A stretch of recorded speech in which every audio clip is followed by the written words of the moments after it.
90s का दशक, कर्नाटक और तमिलनाडु के घने जंगल, और एक नाम, एक ऐसा नाम जिसकी दहशत से सरकारें तक कांपती थीं, वीरप्पन।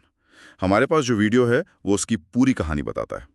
तो आज हम इसी कहानी को खंगालने वाले हैं और ये समझने की कोशिश करेंगे कि आखिर एक आम सा दिखने वाला इंसान खौफ की जीती जागती मिसाल कैसे बन गया। और ये भी कि जो आदमी 20 साल तक 2 राज्यों की पुलिस को छक्काता रहा, उसका खेल सिर्फ 20 मिनट में कैसे खत्म हो गया।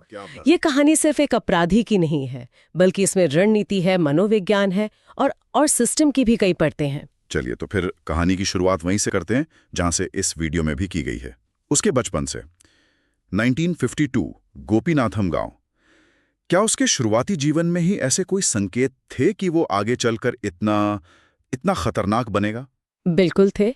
स्रोत के मुताबिक देखिए, गरीबी तो थी, लेकिन असली मोड़ तब आया जब उसने अपने तस्कर चाचा से हथियार चलाना सीखा। अच्छा। और उम्र सोचिए, सिर्फ 10 साल की उम्र में हाथी का शिकार करना।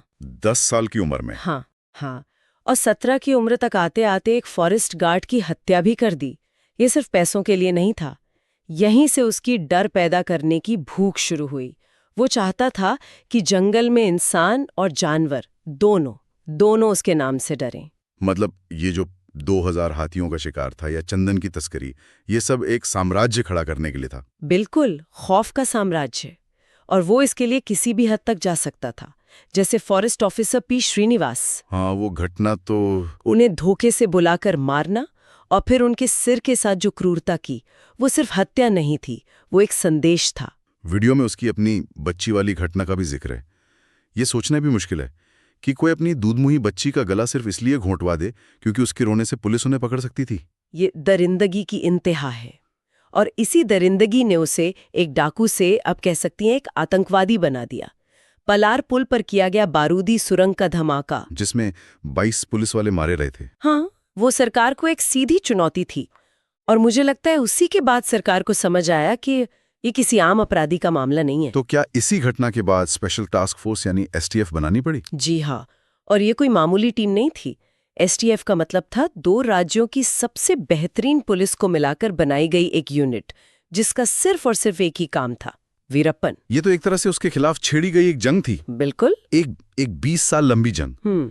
जो आदमी किसी के हाथ नहीं आया, उसका अंत सिर्फ 20 मिनट में हो गया। स्रोत के अनुसार वो कौन सी एक गलती थी जो उस पर इतनी भारी पड़ गई? एक बहुत ही मामूली सी गलती। क्या?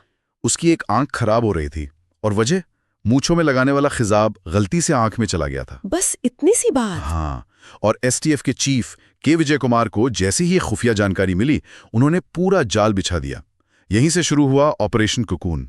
ऑपरेशन कुकून, नाम बड़ा दिलचस्प है। नाम भी कितना सटीक था। जैसे रेशम के कीड़े को उसके खोल में ही फंसाया जाता है, वैसे ही वीरप्पन को जंगल के उसके कुकून से बाहर निकालने का प्लान था। अच्छा।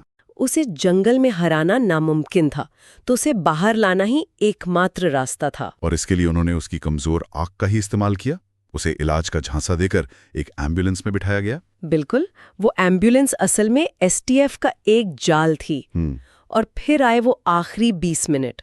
एम्बुलेंस को तय जगह पर रोका गया, चेतावनी दी गई, और जब उसने हथियार उठाने की कोशिश की, तब 338 राउंड फायरिंग हुई। 20 साल और 200 करोड़ रुपए का अभियान वहीं खत्म हो गया। कहानी का जो अंत है वो मुझे सबसे ज्यादा चौंकाने वाला लगता है। जब विजय कुमार ने उसकी लाश देखी तो स्रोत के मुताबिक बिना अपनी मशहूर मूंछों के वो एक बेहद साधारण इंसान लग रहा था। और यही इस कहानी का सबसे बड़ा सवाल है ना? सही बात है कि कैसे एक साधारण सा दिखने वाला चेहरा आतंक और क्रूरता का इतना बड़ा प्रतीक बन सकता है। वीरप्पन की कहानी सिर्फ एक डाकू के खत्म होने की नहीं है, बल्कि ये सोचने पर भी मजबूर करती है कि वो कौन सी परिस्थितियां होती हैं, वो कौन सा समाज और सिस्टम होता है जो ऐसे किरदारों को जन्म देता है और फिर 20 सालों तक उन्हें पनपने का मौका भी देता है।